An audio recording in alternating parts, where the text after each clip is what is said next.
साथियों, मैंने जब अभी आपसे बातचीत शुरू की तो 2014 का जिक्र किया था। तब यहां बैठे ज्यादातर युवा 8-10 साल के ही रहे होंगे। अखबार पढ़ने की उनकी आदत भी नहीं डेवलप हुई होगी।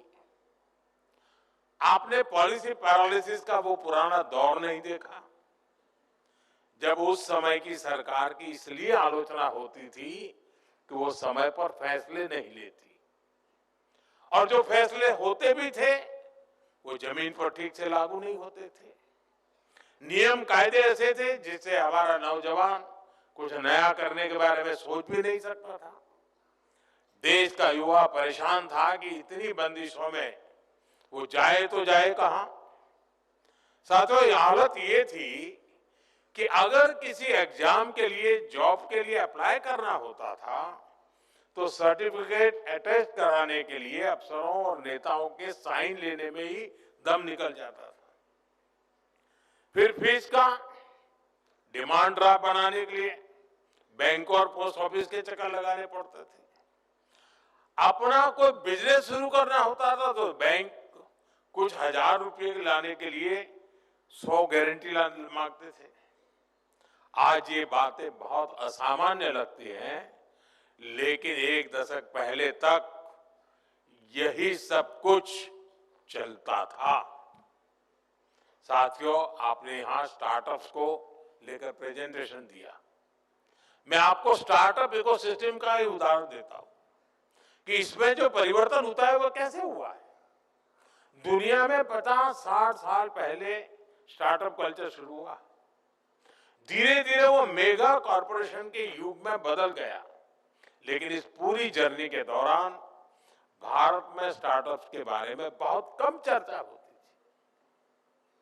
साल 2014 तक तो देश में 500 से भी कम रजिस्टर्ड स्टार्टअप हुआ करते थे।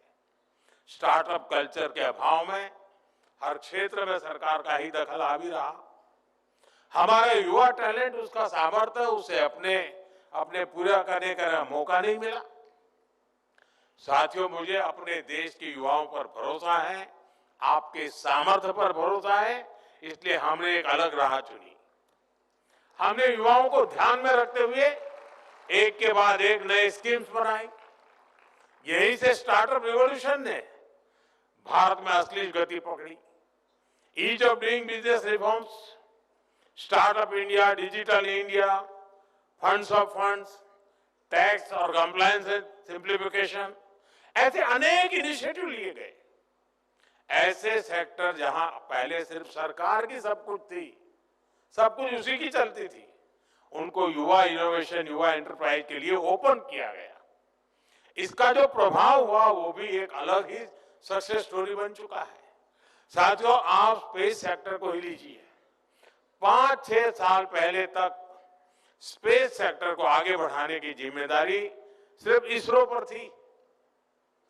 हमने स्पेस को प्राइवेट एंटरप्राइज के लिए ओपन किया, इससे जुड़ी व्यवस्थाएं बनाई, संस्थाएं तैयार की, और आज स्पेस सेक्टर में 300 से अधिक स्टार्टअप काम कर रहे हैं। देखते ही देखते हमारे स्टार्टअप स्काईरूट एरोस्पेस ने अपना रॉकेट विक्रम एस तैयार कर लिया है। एक और स्टार्टअप अग्निकुल कॉस्मोस ने दुनिया का पहला 3D प्रिंटेड इंजन बनाकर सबको चौंका दिया है। ये सब स्टार्टअप की कमाल है। भारत के स्पेस स्टार्टअप अब लगातार कमाल करके दिखा रहे हैं। साथियों, मैं अब आपसे एक सवाल करता हूं। आप कल्पना करिए कि अगर ड्रोन उड़ाने पर 24 घंटे अनेकों तरह की पाबंदी लगी रहती तो क्या होता। ये थी। पहले हमारे यहां ड्रोन उड़ाना या बनाना दोनों कानूनों के जाल में फंसा हुआ था। लाइसेंस लेना पहाड़ चढ़ने जैसा काम था और इसे केवल सुरक्षा के नजरिए से ही देखा जाता था। हमने नए नियम बनाए, नियम आसान किए। इसके कारण आज हमारे यहां कितने ही युवाओं को ड्रोन से जुड़े सेक्टर में आगे बढ़ने का मौका मिला है। युद्ध क्षेत्र में मेड इन इंडिया ड्रोन देश के दुश्मनों को धूल चटा रहे हैं और कृषि क्षेत्र में हमारी नमो ड्रोन दीदियां खेती में ड्रोन टेक्नोलॉजी का उपयोग कर रही है। साथियों, डिफेंस सेक्टर भी पहले सरकारी कंपनियों पर ही निर्भर था। हमारी सरकार ने इसको भी बदला। भारत के डिफेंस इकोसिस्टम में स्टार्टअप के लिए दरवाजे खोले। इसका बहुत बड़ा फायदा हमारे युवाओं को ही मिला है। आज भारत में 1000 से अधिक डिफेंस स्टार्टअप्स काम कर रहे हैं। आज एक युवा ड्रोन बना रहा है तो दूसरा युवा एंटी ड्रोन सिस्टम बना रहा है।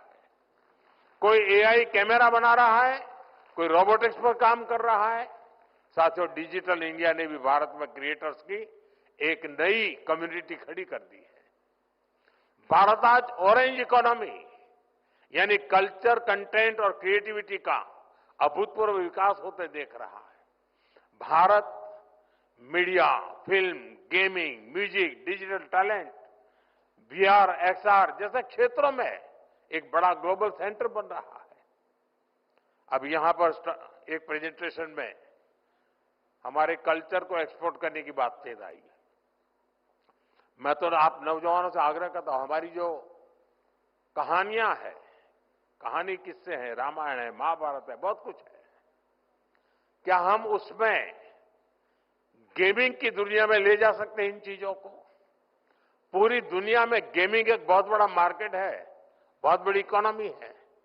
हम अपनी माइथोलॉजी की कथाओं को लेकर के भी गेमिंग की दुनिया में नए नए खेल ले जा सकते हैं।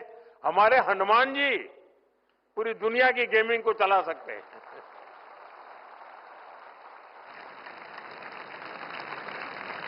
हमारा कल्चर भी एक्सपोर्ट हो जाएगा, आधुनिक रूप में हो जाएगा, टेक्नोलॉजी का उपयोग होगा। और आजकल भी मैं देख रहा हूं हमारे देश के कई स्टार्टअप हैं जो गेमिंग की दुनिया में बहुत बढ़िया भारत की बातें कह रहे हैं और बच्चों को भी खेलते खेलते भारत को समझना सरल हो जाता है। साथियों, world audio visual and entertainment summit यानी वेव्स युवा क्रिएटर्स के लिए एक बहुत बड़ा लॉन्च पैड बन गई है। यानी सेक्टर कोई भी हो, आपके लिए आज भारत में अनंत संभावनाओं के द्वार खुल रहे हैं। इसलिए मेरा आज यहां इस आयोजन से जुड़े सभी युवाओं से, देश के युवाओं से आह्वान है, आप अपने आइडिया के साथ आगे बढ़िए, रिस्क लेने से पीछे मत हटिए। सरकार आपके साथ कंधे से कंधा मिलाकर चल रही है।